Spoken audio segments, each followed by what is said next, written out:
Bismillahirrahmanirrahim. Contoh kedua itu tentang tes DNA.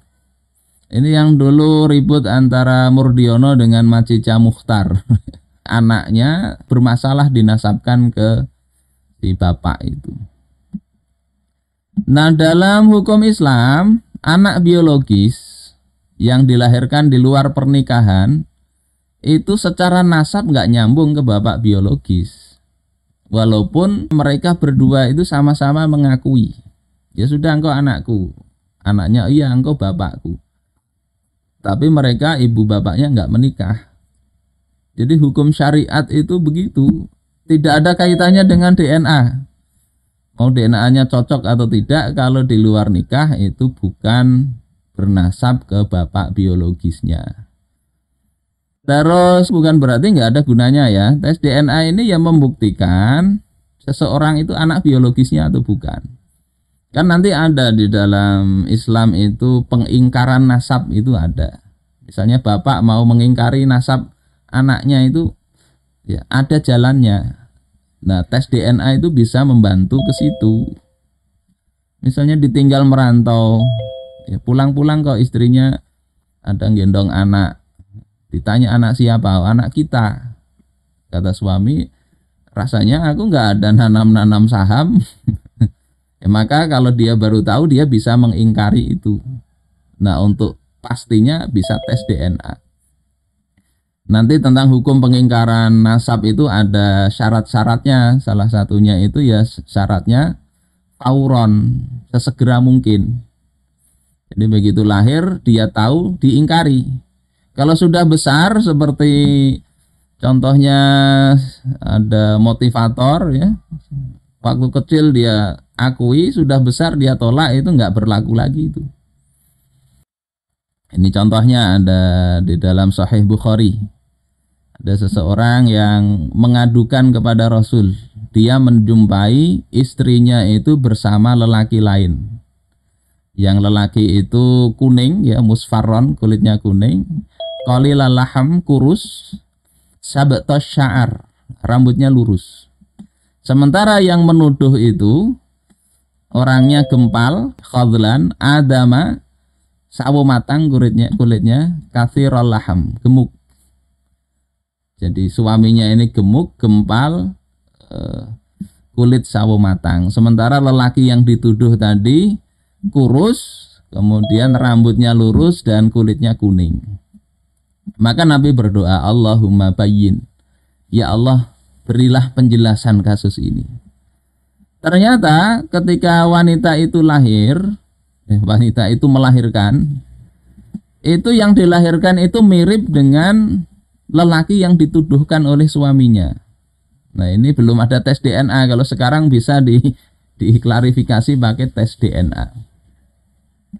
Terus kemudian si suami mengingkari. Kemudian dilakukanlah li'an. Artinya si suami itu melaknat si istrinya, ya, bersumpah bahwasanya istrinya itu telah berzina. Istrinya kemudian juga bersumpah suaminya itu dusta. 4 kali sumpah. Yang kelima menyatakan laknat Allah atas dirinya kalau dia itu berdusta. Satunya laknat Allah atas dirinya kalau suaminya itu betul. Nah, setelah itu ya dipisah. Nasab anak tadi tidak dinasabkan ke bapaknya yang mengingkari tadi. Nah, kalau sekarang ini bisa pakai tes DNA kan, untuk mengecek si bayi tadi betul-betul anaknya atau tidak sebelum proses li'an itu. Karena memang ada tanda-tandanya si suami mendapati istrinya mungkin berduaan dengan si perempuan, si lelaki tersebut. Kemudian Rasulullah katakan, "Lau rajamtu ahadam bi ghairi bayyinah rajamtu hadhi." Andai aku itu boleh merajam tanpa bukti yang syar'i, akan kurajam ini. Ibnu Abbas ditanya, apakah ini terkait wanita ini? Kata Ibnu Abbas, enggak. Ya, ini terkait wanita yang menampakkan jelas-jelas ya perselingkuhan di dalam Islam. Maka kalau tidak ada bukti yang syar'i, yakni 4 orang saksi atau pengakuan, maka tidak akan dirajam oleh beliau. Artinya apa? Dalam hal ini tes DNA nggak berpengaruh. Nggak berpengaruh. Beliau nggak merajam kok. Walaupun mungkin secara tanda-tanda itu mengarah kuat si wanita ini selingkuh. Beliau akui itu dengan laknat ya, melakukan li'an tadi. Beliau nggak salahkan suaminya, nggak. Tapi si wanita itu lepas juga dari jerat hukum karena juga bersumpah. Ini terkait dengan tes DNA. Ya cuma membuktikan dari sisi itu anak biologis atau tidak. Yang berikutnya, mohon maaf ini saya tambahin lagi tentang daging sintesis. Langsung kesimpulannya aja, itu haram. Kalau daging itu dibuat dari daging hewan yang masih hidup, ya, dipotong misalnya telinganya, kemudian dari itu dibikin daging. Karena apa? Dihukumi bangkai dalam hadis riwayat Ibnu Majah. Tetapi itu halal kalau sel awal untuk membikinnya itu dari binatang yang disembelih, yang halal. Jadi misalnya sembelih seret, ya, waktu cepat-cepat langsung diambil dagingnya ini untuk membuat daging sintesis. Maka itu halal saja. Sama seperti bikin pentol mungkin ya.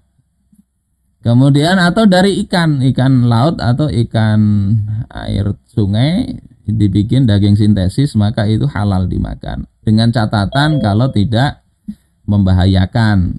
Ya. Yang berikutnya tentang aborsi, itu ada 2 hal yang perlu kita lihat. Ini pembunuhan atau penyelamatan.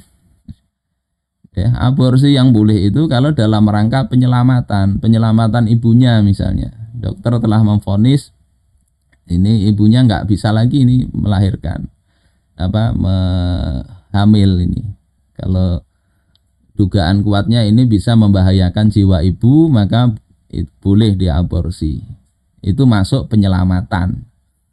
Nah kalau pembunuhan, ya ibunya nggak ada masalah kalau itu dilanjutkan, maka dilihat kalau sudah 4 bulan lebih. Itu para ulama sepakat haram aborsi itu. Yang melakukan itu kena diat. Ya hukumannya membebaskan seorang budak. Ya, diat ghurrah. Itu kalau sudah 4 bulan setelah ditiup ruh kalau di dalam hadis. Nah kalau sebelum ditiup ruh itu ada ikhtilaf. Imam Ar-Ramli itu membolehkan. Ya, jadi usia 2 bulan itu mungkin boleh bagi menurut Imam Ar-Ramli karena belum ditiup ruh, masih benda mati walaupun selnya hidup. Tapi pendapat ini dibantah oleh Ibnu Hajar di dalam kitab At-Tuhfah, juga Ihya-nya Al-Ghazali. Haram juga tetap, nggak boleh walaupun sebelum ditiup ruh. Nah yang dikuatkan oleh Syekh Abdul Qadim Zallum itu adalah kalau belum mencapai 40 hari. Jadi ada pembuahan sampai 40 hari itu masih boleh digugurkan. Ini berdasarkan hadis riwayat Imam Muslim. Ya, kalau nutfah yakni gumpalan darah itu sudah lewat 42 malam. Atau dalam riwayat yang lain 40 malam, kita ambil berarti yang sedikit 40 malam saja sudah. Kalau sudah lewat 40 malam, maka Allah mengutus malaikat. Kemudian dibikin pendengaran, penglihatan, kulit, daging dan sebagainya. Kemudian sudah ditentukan apakah ini akan jadi laki-laki atau perempuan. Itu hari ke-40. Ya, makanya kalau berdoa ya Allah beri anak laki-laki atau perempuan saat hamil itu, kalau sudah dewasa ya nggak bisa. Karena penetapannya ini hari ke-40. Ini di catatan malaikat begitu. Artinya apa? Sebelum 40 malam itu masih belum dianggap sebagai manusia. Jadi menurut saya Abdul Qadim Zallum boleh saja diaborsi dengan alasan atau tanpa alasan. Nah kalau bayi akan cacat itu bagaimana? Sekarang ada teknologi nih. Kalau sejak hamil nih sudah kita tahu bayinya akan cacat. Dilihat kalau teknologinya itu mampu mendeteksi itu sebelum 40 hari, ya silahkan kemudian mau diaborsi. Tapi kalau sudah lebih dari 40 hari, ya kalau kita mengikut pendapat Syekh Abdul Qadim Zallum tadi ya tidak boleh. Atau kita ngikut pendapat Ibnu Hajar, jangankan 40 hari, sejak pembuahan sudah nggak boleh diaborsi.